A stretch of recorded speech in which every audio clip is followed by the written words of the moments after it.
Laurence. Bonjour à tous, bonjour à toutes. Bienvenue dans cet amphithéâtre. Et oui, un petit mot effectivement de genèse et un petit mot pour vous expliquer comment on a réfléchi et pensé à mettre en place cette première expérience et puis surtout ce qu'on a derrière la tête aussi dans ce cadre-là. Ça fait des années maintenant, de longues années, que l'école est engagée dans l'éducation aux médias et à l'information par de multiples actions, nombreuses.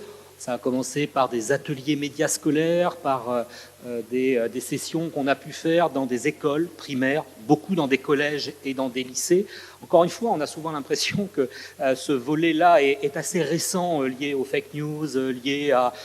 Non, c'est beaucoup plus ancien que ça. Et cette inscription, elle s'est développée fortement ces quelques dernières années, mais elle est inscrite, j'allais dire, dans l'ADN de l'école. Moi, j'ai retrouvé trace d'interventions dans des collèges et dans des lycées il y a 25 ans, qui se faisaient aussi avec des programmes qui sont peut-être pas ce qu'on fait maintenant, mais il y a quand même un vrai cousinage. On a décidé effectivement de développer ces actions, et c'est pendant ces rencontres avec des jeunes, avec des scolaires, dans des collèges, dans des lycées principalement, qu'on a commencé aussi à se dire que on rentrait en relation, à s'apercevoir qu'on rentrait en relation avec des jeunes qui avaient des envies gravitant autour des médias et avec des envies de création visuelle, de création sonore, ou évoquant une envie de travailler dans le monde de la presse au sens large, je le dis en ce sens.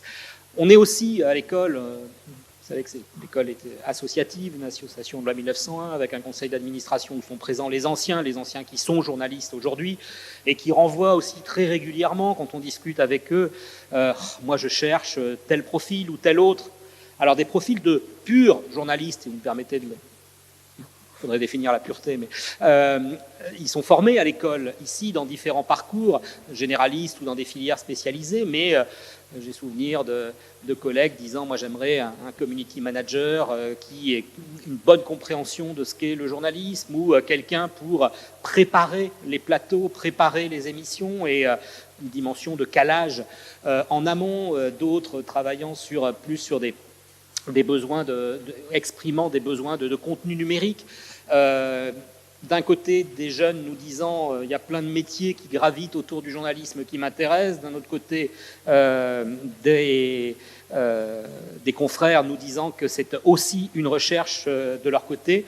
Ça nous a donné effectivement envie de commencer à faire un pré-apprentissage et juste avant d'aller sur de l'apprentissage, sur de la formation à différents métiers, différents médias, et bien de faire une première expérimentation avec, derrière la tête, je le disais, la volonté d'aller plus loin et la volonté de l'école d'aller vers des formations, probablement post-bac, probablement en format 2 ans BTS, 3 ans bachelor ou licence associée, mais d'aller sur de la formation professionnalisante et assez courte, moins en journalisme, ce qui existe déjà depuis longtemps, mais aussi plus vers des métiers périphériques à la profession. Ça, c'est quelque chose sur lequel on est engagé.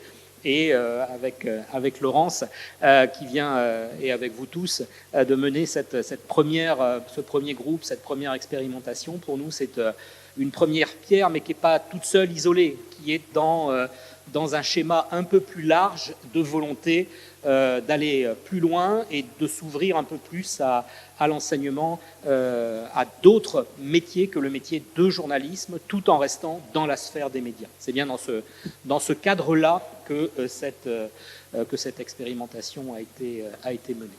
Voilà. Et pour plus de détails, je vais laisser la parole à Laurence, que je remercie au passage pour son investissement, pour tout ce que tu as fait, mené de main de maître. Merci. Bonne journée.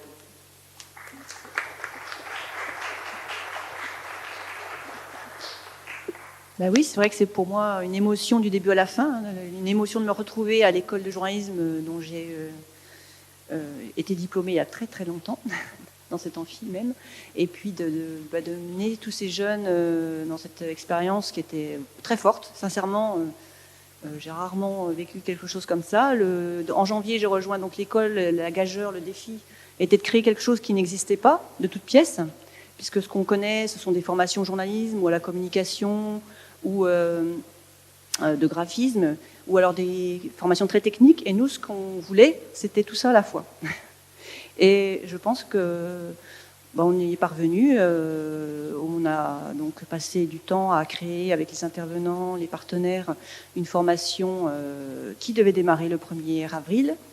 Donc vous savez bien tout ce qui s'est passé. On a donc passé à nouveau 2-3 semaines à transformer cette formation en distanciel, parce que c'est vrai que ça aurait pu disparaître, on aurait pu abandonner à ce moment-là. Beaucoup de choses ont disparu, et je remercie l'école et les partenaires, donc Pôle emploi, préfecture, mission locale, et les intervenants surtout, qui ont tous répondu présents, qui ont tous transformé leur formation pour que ça se fasse à distance pendant 6 semaines.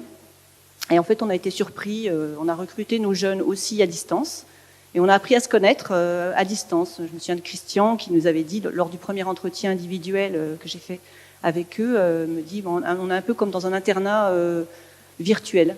C'était un peu ça.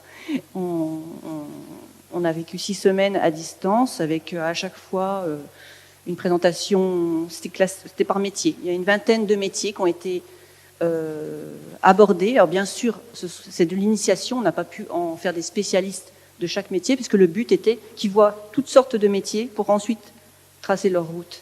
Et même si à la fin, effectivement, je pense que majoritairement, c'est la vidéo qui leur parle. Et tous les professionnels qu'on a rencontrés, et donc dès le 8 juin, on a pu aussi, grâce aux partenaires, être les seuls à revenir en présentiel, parce qu'on était une formation professionnelle. Si on avait été de l'enseignement supérieur, nous n'aurions pas pu être en présentiel. Donc nous avons été très heureux de nous rencontrer, même si certains sont restés confinés un peu plus longtemps parce qu'ils étaient loin ou ils avaient une famille fragile. C'est le cas de Maxence, là, qui n'est pas là aujourd'hui. Et donc, on a poursuivi en présentiel, et voilà, ça s'est passé naturellement. Alors que c'était pas si facile à faire, finalement, pour l'école d'ouvrir ses portes, pour les partenaires de nous accompagner, et pour les intervenants aussi. Et donc, ils ont vu des formations de vidéo, apprendre à tourner, apprendre à monter en vidéo, en audio, à écrire pour le web. Et donc, la Voix du Nord a été la première à nous laisser visiter ses locaux, ce qui était non plus pas facile. Ensuite, on a eu la pleine image, Aura Technologies qui ont été super. Enfin, vraiment, nous, sur le parcours, on a été toujours super bien reçus. Et tous ces professionnels nous ont bien dit les métiers de maintenant, c'est des jeunes, des couteaux suisses, quoi. Des jeunes qui sachent faire de la vidéo, monter, gérer les réseaux sociaux. Et c'est ce qu'on a essayé de continuer à faire. Et ils se sont rendus compte, et moi aussi, que c'est un sacré travail, puisque l'aboutissement a été cette tournée des plages. Donc, je voulais aussi quand même remercier l'école, et notamment Yves Renard, qui n'est pas là, mais c'est toujours lui qui a les super idées, puis après, il faut les mettre en application. Mais il a toujours été là, et bon, là, il est là, mais depuis la Bretagne. Et alors, en tout cas, je ne sais pas, mais en tout cas, je sais qu'il est avec nous aujourd'hui, et que Pierre Savary et Yves Renard et la préfecture sont venus lors de notre premier plateau à Dunkerque. On était très honorés. Et c'est vrai que pour Sylvain, ce que tu peux montrer, donc on est parti en tournée des plages avec Sylvain Moreau, qui est un JRI, journaliste reporter d'images, Mathias, heureusement qu'il était là, et moi, puisque en fait ce qu'on a vécu là, personne ne l'avait vécu, nous, ni le JRI, ni moi, ni les jeunes n'avions créé comme ça des plateaux télé itinérants. Donc il n'y a que Mathias qui avait un peu cette expérience avec le Newstrock, donc heureusement qu'il était là. Et je pense qu'on a tous été surpris aussi à ce moment-là de ce qu'on a été capable de faire. Alors, c'est très intense, parfois trop, mais 12 jours non-stop, voilà, de 8h jusqu'à minuit à Dunkerque, à Calais, à Ouessant et puis à Boulogne, avec des moments de travail, des moments de détente que les jeunes vont vous présenter. Donc le but maintenant, c'est qu'ils poursuivent leur route. Bien sûr, moi je continuerai à les accompagner parce que je me suis fort attachée à eux. Et donc moi je les aiderai tant que je pourrai. Et l'école aussi, je le sais. Certains ont trouvé leur contrat d'apprentissage, donc on en est très heureux. D'autres continuent à chercher. C'est pas la période la plus facile. D'autres continuent en études. Mais je suis sûre qu'ils vont tous trouver leur place parce que vraiment ils sont chouettes, ils ont vraiment du talent et voilà. On a vraiment bien travaillé et super progressé. Voilà, donc je laisse la parole à Morad et Léa qui pour la parole, pour leur ressenti à eux. Et merci encore.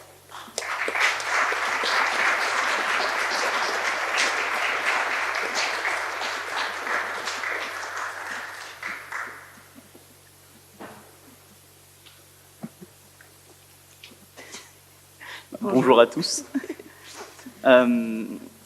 Du coup, pour nous, tout a commencé donc, le 31 mars, donc jour de mon anniversaire où j'ai reçu un message pour me dire que j'étais accepté. Merci pour le cadeau, Laurence.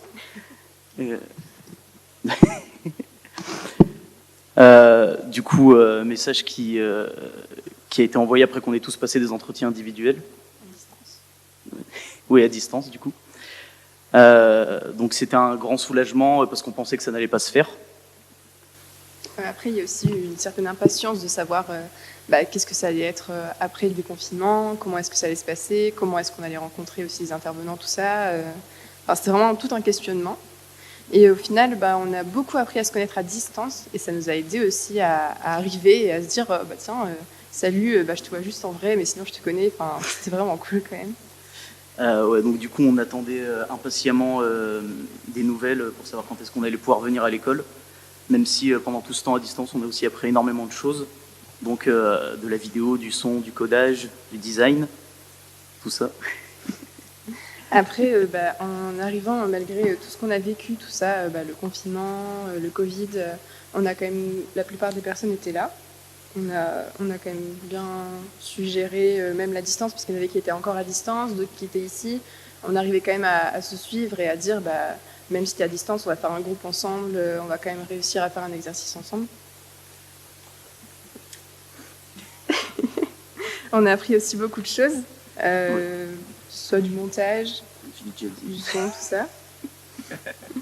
Et puis en même temps, du coup, il y avait la date de la tournée des plages qui se rapprochait de plus en plus. Tournée qu'on a dû préparer en même temps qu'on apprenait à faire d'autres choses avec les intervenants. Du coup, la tournée, ça a été 2 semaines pendant lesquelles on a fait des choses qu'on ne se serait jamais imaginé faire 3 mois auparavant. Ça a été très, très intense. On n'a pas beaucoup dormi, mais au final, quand on arrivait au JT, qu'on voyait le passage de nos reportages, tout ça, on était quand même vachement fiers parce qu'on s'en sortait plutôt bien, plutôt pas mal. Ouais, donc du coup, c'est, comme elle a dit, une aventure très intense, mais aussi une belle aventure humaine, puisque on s'est côtoyés 24 heures sur 24 pendant 2 semaines, et tout s'est assez bien passé. On a vécu de belles choses, même si on était vachement fatigués à cause du travail. On avait aussi des moments pour se détendre, pour bien rigoler tous ensemble. Il y a eu aussi quelques petits tracas, des gens malades, des petits orteils cassés, des coups de soleil. Des coups de soleil aussi, beaucoup de coups de soleil. Des pannes de voiture. mais on est tous très contents de ce qu'on a vécu. Et du coup, on voudrait remercier tout d'abord l'ESJ. Laurence, merci beaucoup. D'avoir été là, de nous avoir emmené nos petits déjeuners le matin, de nous avoir accompagnés les petits restaurants pour manger le midi ensemble. Nous avoir accompagnés tout du long pendant tous ces mois de formation et de continuer à nous soutenir aussi pour la suite. On voudrait aussi remercier Pôle emploi, l'émission locale et tous les intervenants qui ont donné de leur temps, la préfecture, et tous les intervenants qui ont donné de leur temps et à distance ou en réel, qui ont réussi à faire la part des choses et savoir gérer, même si c'était à distance, on a quand même vachement bien réussi à apprendre les choses. Merci à Yves du coup. Merci pour l'idée des vélos aussi, ça nous a fait faire du sport. Merci à Rachid et Cozy, du coup, nos tuteurs, qui ont été là du début à la fin et qui nous envoyaient, qui prenaient des nouvelles régulièrement. Merci beaucoup à Mathias d'avoir été là, sans qui, sans qui on aurait eu énormément de soucis. Ouais. Merci à Sylvain et Elsa. Sylvain qui nous a supportés des fois pour rendre les projets à l'heure, pour qu'ils soient correctement faits. Et Elsa aussi qui nous a accompagnés, qui nous prend en photo là-bas, qui se cache derrière son appareil. Oui, elle est à l'académie et puis elle nous a accompagnés pour la tournée des plages. Et c'est très bien intégré en vrai. Hein. On l'a bien intégré dans notre petit groupe. Et donc voilà. Merci à Monsieur Savary aussi. Merci beaucoup à vous. Puis, comment ? Ouais, Facebook aussi. Et merci à nos collègues, on va dire, hein, les pré-apprentis. Merci d'avoir été là, nos amis, notre famille. Notre famille. Merci à vous tous d'avoir été là, parce que je pense qu'on n'aurait pas pu tomber mieux.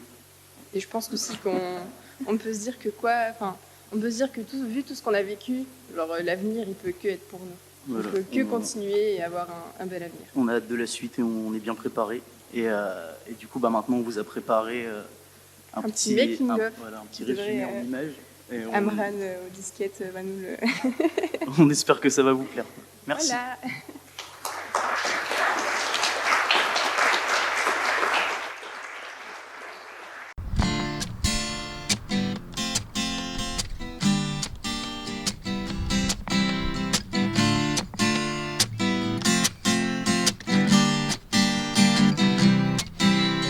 City's breaking down on his camel's back. They just have to go cause they don't know what. So while you feel the streets, it's a pity to see. You won't get out of cutting cause you